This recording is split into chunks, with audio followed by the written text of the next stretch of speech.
Hello, today we're going to assemble the quick Tach motor holder for AgOpenGPS. So we will attempt to build this unit right here.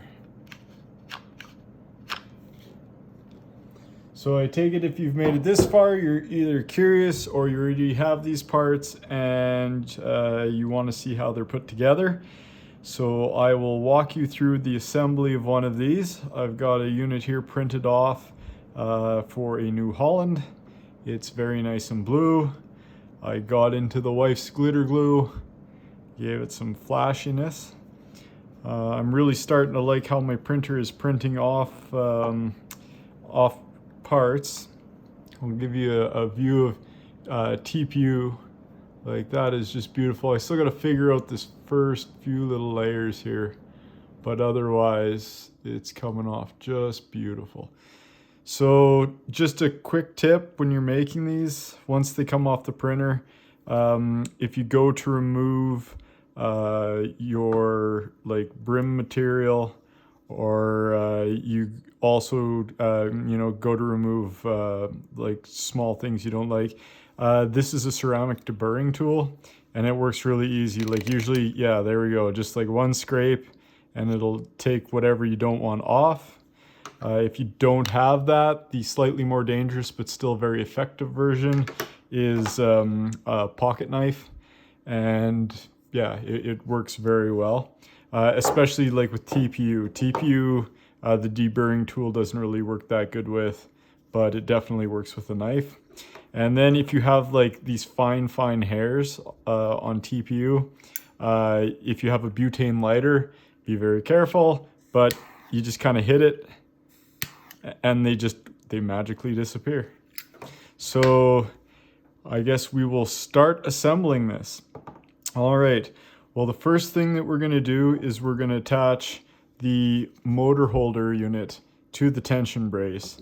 So we're going to put the cross bolt in the back. So that'd be this one. So you have a bolt, and I have 4 washers.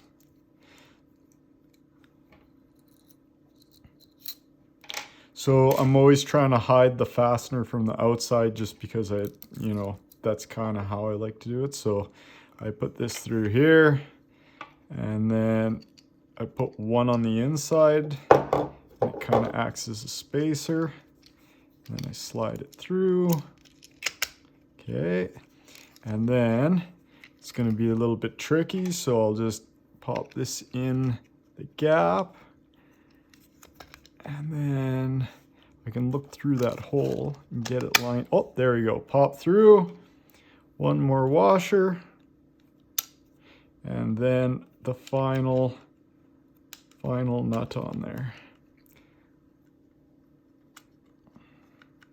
And of course, it's just fun to start. There we go. And that allows it to move this way. So you might be wondering some of the thoughts I was having while building this thing. So the why these are inset like cones is actually to allow that motion back and forth, because a geared system really shouldn't need springs. But we're using 3D printers. Our alignment might not be road line, laser line beautiful. So the spring allows for a little bit of movement if we're out of alignment. It also kind of gets rid of the issue of having to figure out a specific, how tightly your gears are meshed, because now they just kind of ride along. And also the number one thing why the sprung setup is the best is, in case of emergency, if everything's going wrong, you are still strong enough to spring them open and take some control over the wheel. So it's a fairly decent setup. So we're just going to tighten this first. So you'll need 2 sockets. I'm stuck in the Stone Age using 7/16 because apparently fractions are easier than whole numbers. And I'm just going to make sure that they're both set to tighten here. Okay, they're both set to tighten. And I just kind of I made these holes just big enough to fit the sockets in, though it looks like I could possibly use an extension, so I will just use this driver and we will get this tightened. Okay, so how tight do we want to tighten this? So once you have your two washers on the inside, you want to tighten it enough that it squeezes this plastic together, but not like dead stop. You just want it so that there's no gap. There we go. And the reason for that is, so like when they pre-stress concrete, you put stress in like the opposite direction you're possibly going to load it, and then it makes it stronger, right? Because then you gotta, you know, as you load it, it stresses it in the opposite direction, you kind of cancel out, and it's almost like no load. So at any rate, this is plastic, so when this stretches out, it is going to try and pull these together, but we already got some stress on it, so like it's great. So at any rate, we got our hinge in. Now for the next hardest part. We've got we're gonna make a shock out of the next bolt. So you need a washer, the spring that was described off AliExpress. Depending on how you mount it, you can use a lighter spring. I found if your motor is hanging where it basically pendulums the gear into the other gear, it seems like it holds pretty good too. But I like the really stiff spring because you can always tighten this less with the stiffer spring, but if you have a super light spring, you'll run out of threads. So we've got our shock portion, and we just shove it into the unit. And there we go, that's in. I usually put the other one in too, so that they're at least both through the hole before I attempt to tighten it. So we'll get this one through. And of course have no, oh, there we go. Now it's through. So then on the back, we don't have like a pile to tighten to. So I'm gonna throw in the washers, and then I'm just gonna push up lightly on this. There we go. And then just get it started and then do the other one.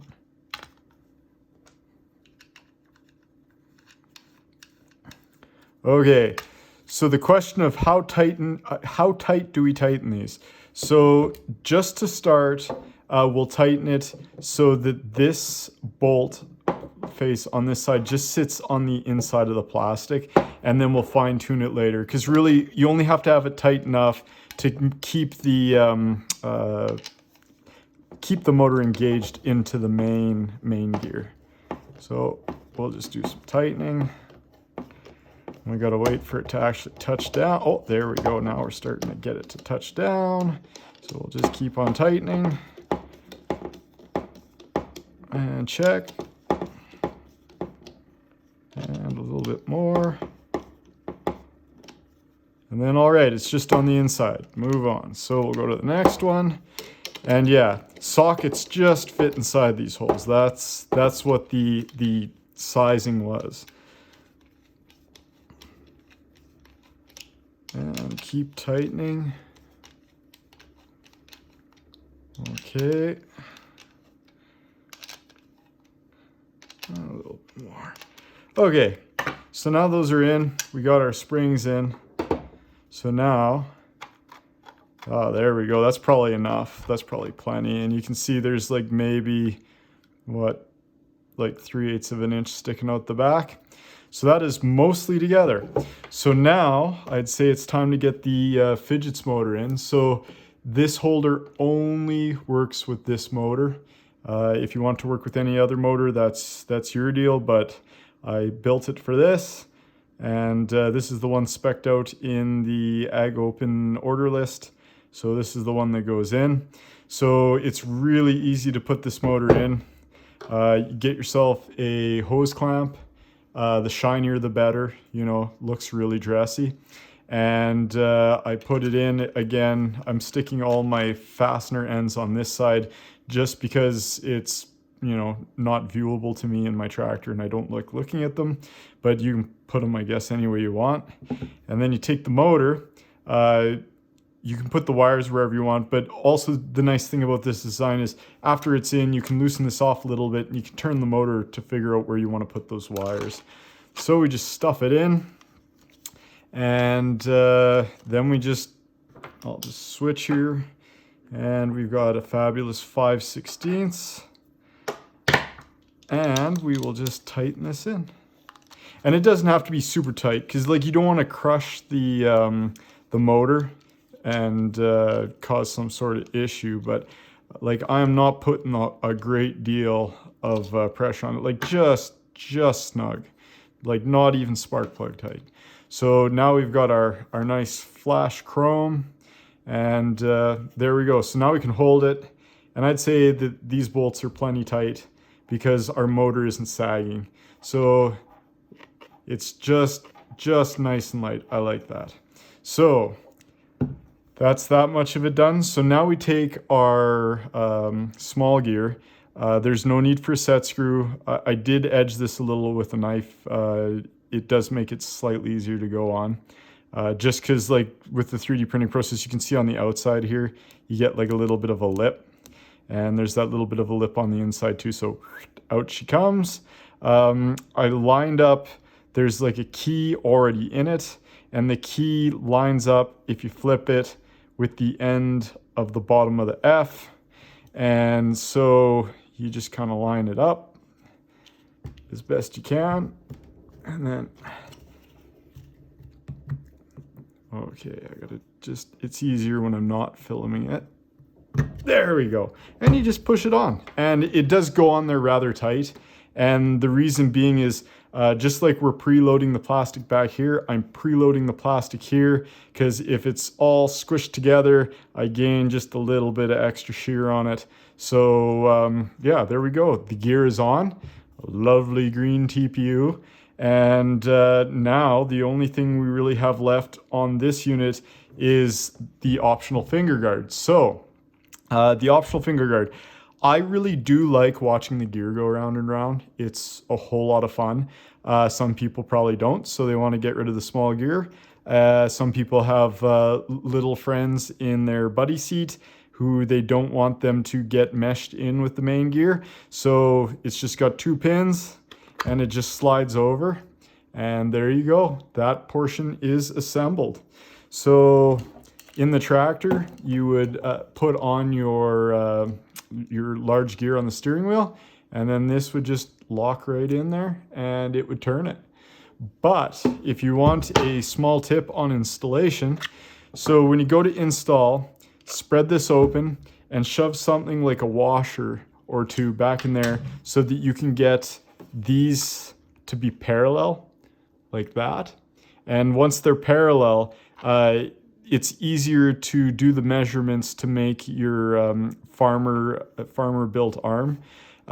So once you're done all your measurements and it's installed, you remove that and then it'll load into the gear and you're off to the races. So the biggest reason that this thing got invented was this motor is a stunning like 120 Canadian, which is rather affordable. But if you have 9 machines, that's still a lot of cash because you'd have to leave 1 in each machine. And then also 2, you'd still have to have a spare just in case, because you would have to, if one burnt out, have another one. Not saying that these do. I've ran it a full season. I don't think these things will ever burn out. But at any rate, now, let's say this is my motor and I go to a different tractor, and this different tractor had a completely different operator. All you do is remove this pin and then it just slides out, and this goes with the operator to whatever other machine they're going to. And this block, which I have put in again with washers, gotta have washers, would stay in the machine. It would stay referenced to the steering wheel. So when you pick up the next one that is exactly the same and it slides in, you end up ready to go. So all you got to do is throw in your pin and it locks it. and you are now have auto steer in that tractor. So if and like it's easy to get a few machines. So you got a couple 4-wheel drives, you know, you got one for rolling, you got one for seeding, you got a couple swathers, couple combines. Like, who really wants to drive nowadays? GPS does it way better than we do at any rate.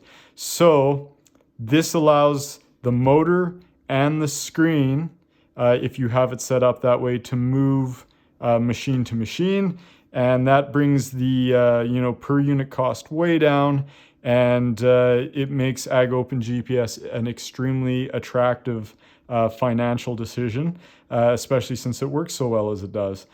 So the only other thing I can think of on this is, so you got these speed nuts, and this may take a redesign. I find the edges hurt my fingers. I know. I maybe should grow some better calluses or something. But I find if I just take a lighter and I just heat the end of this just a little, like not red hot, just kind of like that, it helps with like any stringy parts on the inside. And then, yeah, you just, you know, thread it on, and it helps seal it. The other one too is, like, you don't have to have the whole thread go up in it, because since it's being loaded this way, really all this is doing is just holding it from falling out. So you can take a zip disc and cut off a little bit, and then that way you only got to put a little bit on, and you probably should be fine. So that is it. That is the assembly of the motor holder. And the only other thing you have to build, and it's all machine dependent, is your farmer fabricated arm. And I was super unfortunate with the first little tractor I put it on, because the only metal I could find was underneath the motor. So I have it coming down. But if you had, let's say, like, and another reason why I put it off to the side here, so a lot of things like swathers and combines and a lot of auxiliary equipment have pedestal mount steering columns. So you'd come off the side of this metal and then down to the side of the bolts on the steering column, and it just makes it easier for the most different pieces of equipment. And then if, let's say, you just have steering column, you can always create a bracket that comes, you know, around 90 degrees with like a U-bolt. You could also just make it like a straight arm to the steering wheel with a U-bolt or a couple of U-bolts. It's all up to you. But I did notice one thing when I was putting this together, and I have to make some better shims. I warped this piece right here when I was welding. I put too much heat into it, so it's kind of dished. So when I tighten the block down, it changes the shape of it slightly, and there's only a 0.2 millimeter tolerance in between these two blocks. So when it pulled it, it distorted it, and it made this really hard to remove. So I had to put 2 washers in between to make sure that this block stayed straight, and then that way this block, it just comes out super easy. So watch for that if you're having problems getting into your block, or like when you take it off the printer it works great, and then you go to attach and it doesn't work great. That's probably what's happening. And hopefully this works great for you. This was a fun project to do, and I had not worked on AutoCAD for quite some time. I learned lots, and keep innovating. That's what farmers are for. And we can't have the likes of John Deere and everybody telling us that we can't fix our tractors, because we are right there with them, and we're making technology just as fine as theirs at the same pace or greater than theirs. Have a great evening. Bye-bye.